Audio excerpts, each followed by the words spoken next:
Welcome to Luca is a Billionaire, where the only thing I invest in is your answers.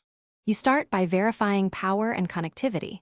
Plug the Unifi AC Mesh into the PoE injector or switch, and then into the outdoor radio. Once powered, watch the LED to confirm boot. Take note of the default Unifi adoptable status.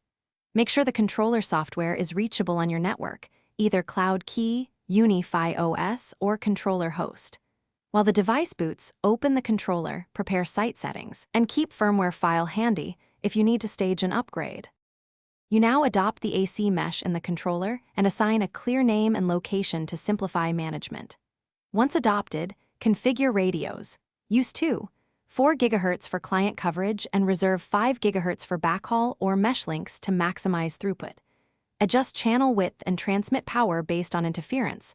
Lower power reduces noise but shrinks cell size. If creating a mesh, assign one AP as uplink and enable fast roaming. This ensures clients roam smoothly. You finish by mounting the mesh units and optimizing antenna orientation. Aim for two-way line of sight when possible and place peers within reliable backhaul range.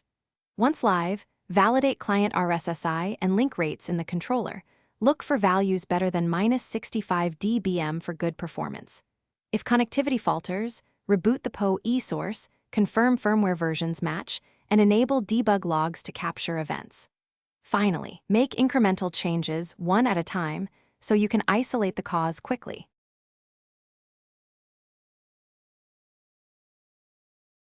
Thanks for watching and please subscribe. It's the best investment you'll ever make.